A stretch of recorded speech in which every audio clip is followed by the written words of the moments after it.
من هذه القصيدة من كلماتك؟ ماشي، من كلمة جدتك. والله ما خرج، أنا جيت من بيتنا متعنقل فوق وايد، أنت مجنون.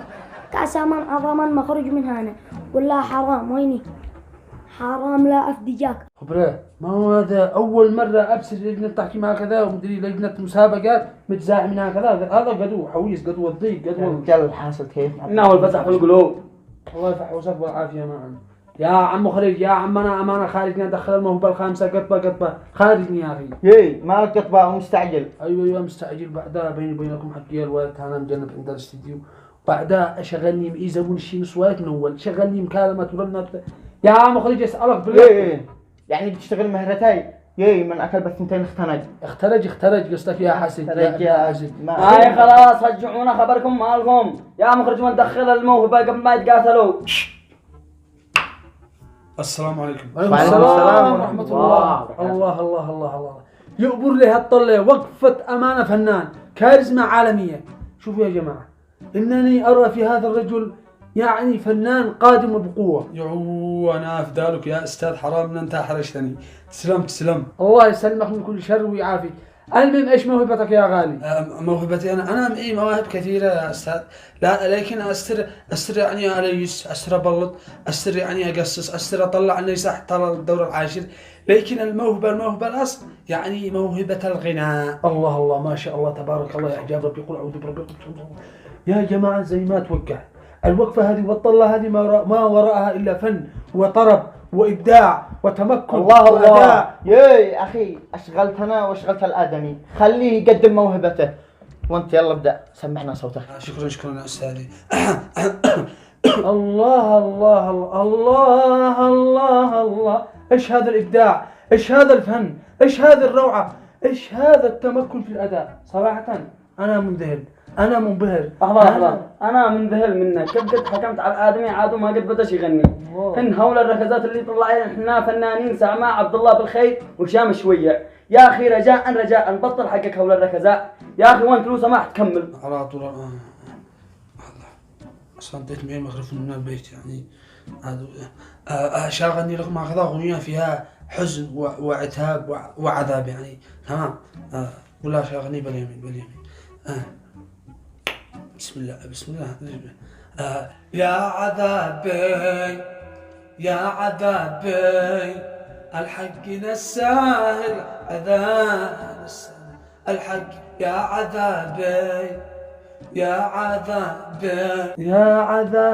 عذابي أنا والله العظيم ما بعذاب أكبر عذاب أكثر من اللي جالسين بنسمعها الآن. قلدك الله، أستحلفك بالله، أسألك بالله، هل أنت متأكد أنك الآن بتغني؟ أيوة. متأكد؟ أيوة متأكد. بتغني وأنت بكامل قواك العقلية والجسدية؟ أيوة أستاذي ما راك. متحمل مسؤولية ما تقوم به الآن؟ بالضبط. وهل لديك أقوال أخرى؟ ما بيش. المهم خلوني أكمل لكم يعني الأغنية. ردنا بي على الأقل خليني أكتب لخلك جواب. يعني ركزوا على رفعة الصوت. يا عذابي أنا ليه منعك غير هذه الأغنية لو سمحت؟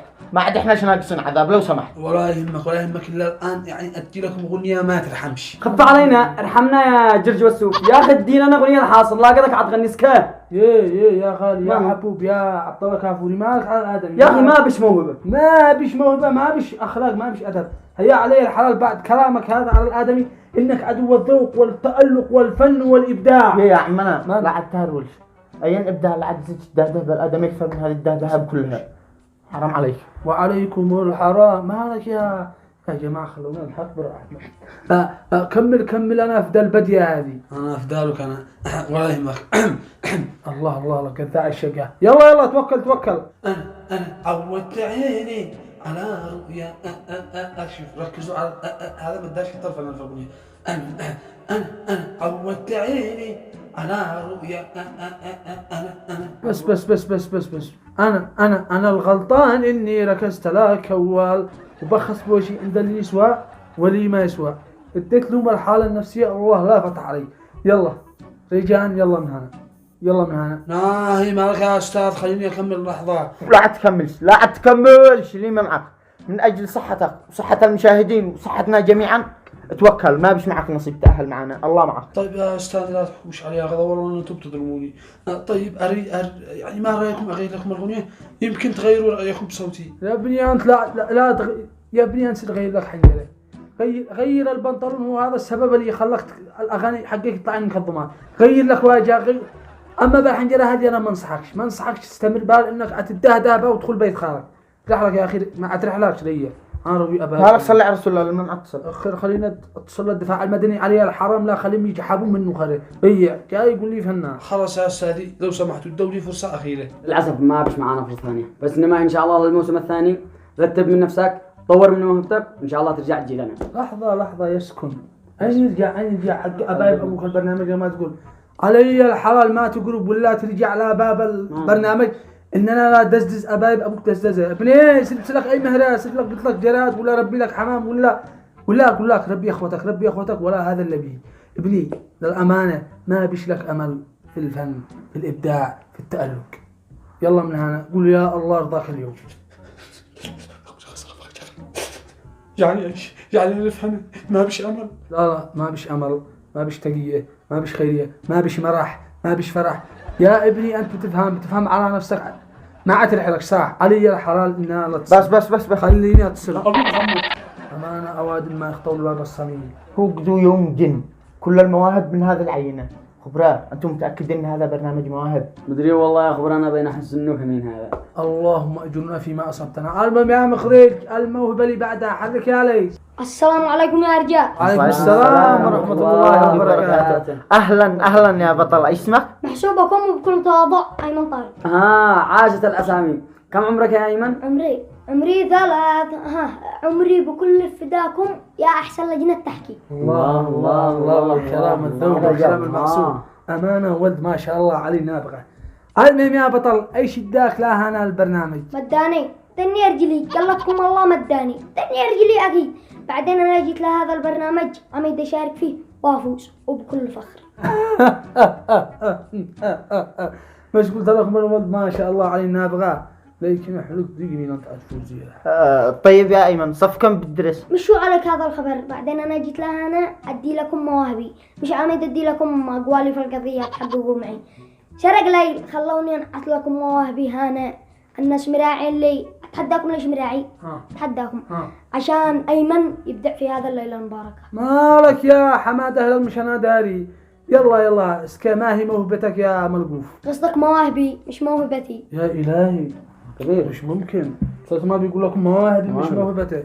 اسكا ادينا ما هي مواهبك؟ مواهبي كثيره، منها موهبه الشعر والنثر والرسم والشيلات، كرة القدم، كرة السلة، ومعي حتى كرة الماء استرلي، ومعي موهبة الحساء، فك شفرات، صيانة، غلافات، بطاريات، شواحن، سماعات، ما تشتو كل شيء موجود عندي. ما شاء الله عليك يا ايمن، هؤلاء كلها موهبة. طيب سمعنا موهبتك في الشعر. اوكي من بعد اذننا حاضرين. يقول يا رب ساعدني على القلب والعين، المرجلة يا اهل المراجل لها انواع 3 و4 يا نشامة و2، وخوف من الله واحترام وشفاء، وحفظ على رزق اليتامى المساكين، وبر الاثنين الذي خذوا عنك الأوجاع، وسهروا على شانك من الليل الاثنين، شجاعة النهاية شجاعة كثيرة. الله عليك يا ايمن، صح لسانك. ما شاء الله عليك يا ايمن، افصح الله لسانك. ما شاء الله عليه، وانا من جاي زمان اقول ما شاء الله عليه موهبة مبدع. بس الشيء اسألك سؤال، دحين انت متأكد يا ايمن ان هذه القصيدة من كلماتك؟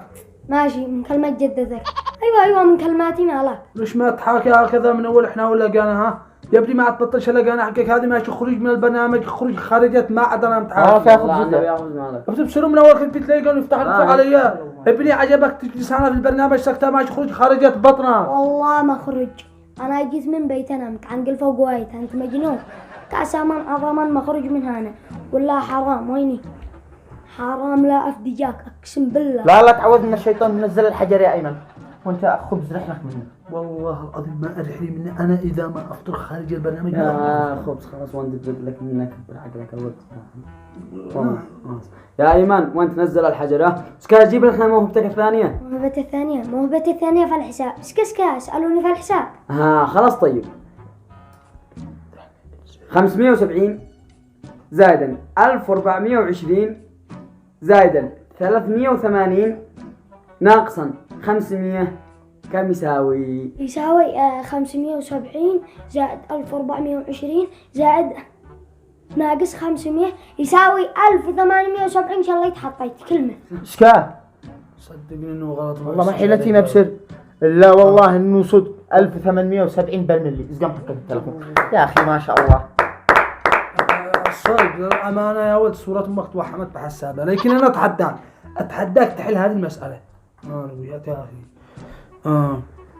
5200 زائدا 3320 زائدا 1500 زائدا. يا عمنا احنا قلنا تدي لنا مسألة مش تدي لنا ديونك نحسبهن.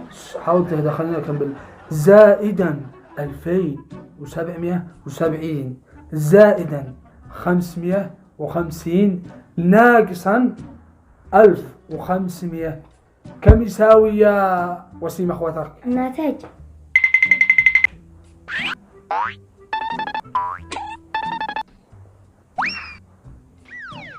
ذكرت الناتج 11840. ابن الذين اسكان والله النصد صراحة ما شاء الله عليك يا ايمن، صراحة انت معجزة. اي بالله. شوف يا ايمن لحد الان انت متأهل معنا للمرحلة القادمة. أن يتأهل من حق من؟ حرام بالله ما يتأهل تأهالة واحدة ويا أنا ياهو في هذا البرنامج. هكذا يا خبز مالك كبر عقلك طرح عقلك بعقل جاهل. ايش من جال بصير آدمي على لسان ما على لقنا بتلاقي من أخبار مني. خلاص ده يا خبز. شوف يا ايمن بما انك بدك متأهل معنا للمرحلة القادمة عندي لك مجال تظهر بقية مواهبك. اسكا اظهر لنا ايش عاد باقي معك من موهبة؟ معي موهبات القنص. قنص ليش من معي هتمان؟ وبعدها ايش من قنص؟ قنص اي شيء قصدي يعني لو خرجت تصيد وقنصت لا شيء غزال لا شيء ارنب لا شيء اسد على الطريق ولا نمر ولا متفلسف سعنا بعض الناس اطرح الغرطة القهانها بين العيون. ابن الذين هيا بسالتكم بيهدد. يا خبز لحظة برد لك منه ما بيقصدكش. برد لك من القنص. انت قلت لنا انك شاعر يا ايمن. اسكدي لنا قصيدة. معي قصيدة امس تهزرت انا ولا هاجس وخرجت بهذا.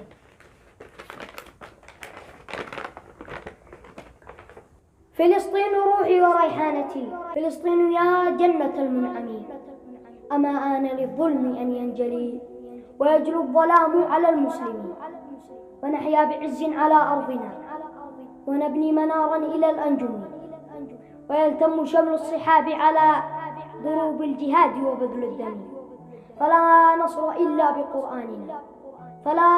إلا بقرآننا ولا عون إلا من المسلمين فلا الغرب يرجي لنا نفعه ولسنا بقواته نحتمي ولا الشرق يعطي لنا فضله أيرجى العطاء من المعدم ولا حق يعطى بغير الرصاص ولا خزي يمحى بغير الدم متى تشرق الشمس فوق الدنا ويجري الضياء على النوم فما عاش في القدس من خانها ولا حظ فيها للمستسلمين وسلامتكم. الله أشهد أن أنا أول مستسلم وأول إنسان عاجز أمام موهبتك الفذة أيمن. أشهد الله أنك معجزة وإنسان مبدع وفي كل صفات الإبداع وأنا أتأسف لك أمام آلاف من المشاهدين على مشاكلي معك في بداية البرنامج. وبما أن القصيدة على فلسطين أشهد الله أنك رجال وابن رجال وصح الله لسانك. إيه صح الله لسانك. مبروك عليك يا أيمن، أنت الآن متأهل معنا 100%. وبما أنك متأهل في عندك كلمة أو شيء تقولها للمشاهدين عبر برنامجنا؟ الشيء اللي يتمناه أنا واللي يحلم به كل طفل يمني إن اليمن إنه يتوحد كل اليمنيين ويصبحوا يد واحدة وإنهم ينهوا هذا الحرب وترجع الحياة على ما كانت أول وترجع اليمن السعيد وأحسن. وأتمنى أيضا كطفل يمني أن نعيش عيشة كريمة وأن نعيش في وطن يتسع للجميع. وحلمي كطفل أن آخذ حقوقي وحقوق جميع الأطفال من تعليم وصحة ورعاية، وأتمنى أيضا أن نعيش بأمان كبقية أطفال العالم. وشكرا.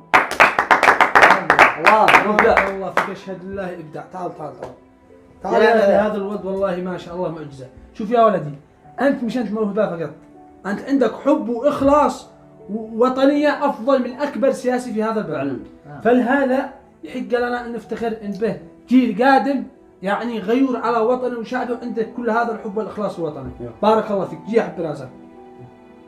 أشهد الله مبدع والله. يلا استمر. إلى الأمام إن شاء الله. انطلق واعرف تأهل من هذا الرأس.